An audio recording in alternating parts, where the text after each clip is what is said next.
The Francis Scott Key Bridge collapse in Baltimore, Maryland, and I have opened up here on my computer the Sunshine Skyway collapse. It was in May of 1980 that the Sunshine Skyway. Now, this at that bridge, maximum height I believe was at like 400 feet. It's a very high bridge, and I remember being young when that bridge collapsed, when a freighter hit that bridge, and it was such a disaster. And to be able to go over the parallel, the other side of the bridge, and see that big gap where people fell into the water was tragic. And that's the first thing I thought of this morning as I was driving in and listening to the news and hearing them here on Arizona's Morning News, the reports from ABC, the live report in Baltimore.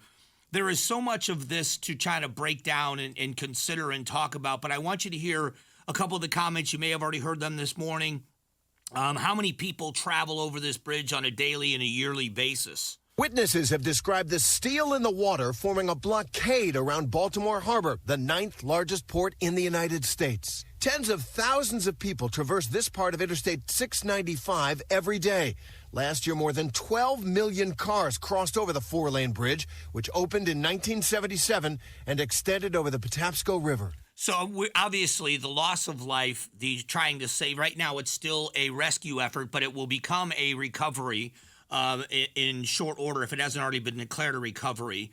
But what it also does is paralyzing shipping in this area. The bridge collapse has paralyzed the port of Baltimore. It's the primary way giant container ships arrive through the Chesapeake Bay and unload everything from new cars, construction gear, to virtually every consumer product along the East Coast. Officials say ships cannot move in or out of Baltimore Harbor until they determine the Key Bridge wreckage damage. And they're going to have to get all of that debris out of the river as well. This is going to be a major incident.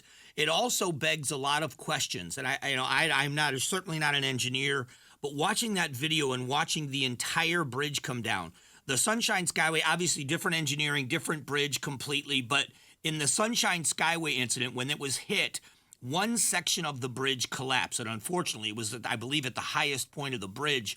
And it was one of those things, when you went over the other side of that bridge in Florida, and I did it many times when I was young, it was probably 2 hours north, hour and a half, 2 hours north of where I grew up. So it wasn't an everyday thing for me, but there were times we crossed over that bridge. To be driving along, and I'm not a fan of heights. I hate heights to begin with. So I was always a little bit nervous when I went across the bridges. But to see this and then all of a sudden see it end and know that there were people in cars, and I believe there was even a bus at the time that went off the side, was terrifying for me to see. And that were the memories it brought back of that. But this bridge collapse, it took down the entirety, it looks like the entire bridge. And so the engineering of what's going to replace it, how long is that going to take, the loss of life that happened here, should this have been avoided, the questions about the ship, because apparently this is not the first time the ship has had a collision. It's not the first time that this ship has lost power. What does all of this mean about maintenance of ships? There's going to be a lot of questions. As a matter of fact, the Transportation Secretary of Maryland had this to say. Engineers are on site right now determining both some of the structural issues, obviously some of the debris field, and we'll start to work that, but we'll work hand in hand with the NTSB before we take any further action in that area. He talks about the number of victims and people in the water. A total of 8. One rescued and in hospital. One not in hospital, but it has, we have communicated with that person. And then 6 that we are searching for. That number's been, changed around, and we are going to get more solid numbers as time goes on. And it's a miracle that it wasn't more people involved with the number of people that traverse that bridge on a daily basis. But this is Andy Field from ABC talking about problems before the accident. ABC News obtaining a Coast Guard memo that says a harbor pilot and assistant on the cargo ship had reported problems, multiple alarms, and losing propulsion just before it crashed into the Key Bridge. The collapse fully blocking a river leading into Baltimore Harbor, and it stopped at least a dozen ships from leaving or entering. There's no estimate on how long it might take to clear the debris. So, of course, they're going to investigate to make sure. It looks, by all indications, this was an accident, and that's the way it's being investigated right now. But, of course, they're going to cover all their bases and make sure that it wasn't intentional or some kind of an attack. But this looks, for everything that we've seen, and if you watch the video, it's pretty intense to watch this video and to watch this entire bridge come down. The reason why I started this morning with it is because the loss of life takes priority. There's no doubt about that. But the questions now that we will be asking moving forward, you look around the East Coast. Now, we live here in Arizona. Bridges are not necessarily something that are central to our economy, although we have some in parts of the state. But you look at what is happening on the East Coast where these ports are, the bridges over major, that are, especially you look in New York and the bridges that connect parts of New York. You look all over the East Coast. We are going to start hearing a lot more questions, and I believe they're valid questions about engineering and design and replacement and maintenance and what we have to do in protecting these things. And it's also going to be a question about shipping, because navigating these waters, making sure the ships are up to date, and I'm going to make a weird comparison, but I think it might be valid.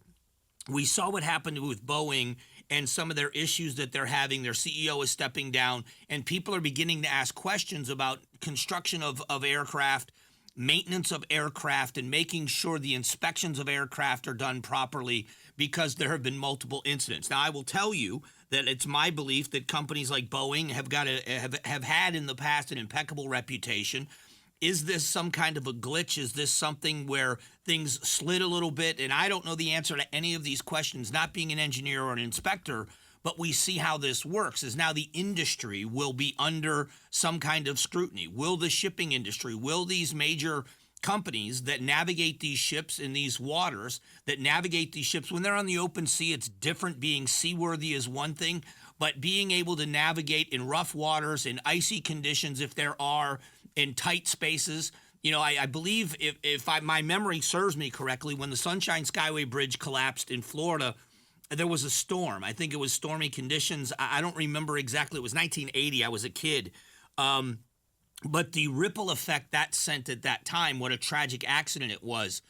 This now is going to be such a devastating hit to the shipping industry, as there are ships that cannot leave the port. They will be stuck there for quite a while. There are ships that cannot get into the port that will have to reroute and go to other ports, and that's going to take an extended period of time. But what this will do to the shipping industry, but will we start seeing questions on two fronts? One is how ready these ships are. What is the maintenance like on these ships to make sure that we don't see these kinds of accidents and loss of power, especially if this ship has had problems in the past? And if it has, what were they doing, and what are the requirements for their maintenance to make sure it doesn't happen again? It's like having an old, we say having an old car. You have to have a car that's roadworthy, and the damage you can do if you don't have a roadworthy car. But now imagine this: these ships that are the size of a football field, loaded down with millions of pounds of equipment and cargo, and then trying to navigate through the water. If you lose power, obviously you can see the devastation. The other part of the investigation, of course, is going to go into bridges, is going to go into the construction of bridges. And should a bridge be engineered to come down, and as horrible as this sounds, the entire bridge coming down, the way it was built, is that a concern now? What are the engineering things that can be done now to make them withstand collisions, number one, be built so collisions are harder to happen, and then when they happen and damage is done, it's done in sections. Another dumb analogy, but we have seen the huge upgrades in technology when it comes to crumple zones and crashes in vehicles. Vehicles are much safer now than they were years ago in the way that the engineers are able to redirect the force of impact. And so it doesn't go into the compartment of the car, the cockpit of the car, so to speak. So it limits injuries. That doesn't mean we have mitigated, obviously, fatalities. But what it does is it engineers them so that it's more likely that you're going to survive and be less injured. Are we going to see some type of engineering? Is that technology out there? And I don't have the answer to that, of how bridges can be designed that when they're impacted, that it affects a smaller portion of the bridge where it doesn't take down the entire structure. Thanks for watching the Mike Broomhead Show. Tap to watch and listen to the new season of Amazing Arizonans, a KTAR News podcast. You can also click the button in the middle to subscribe.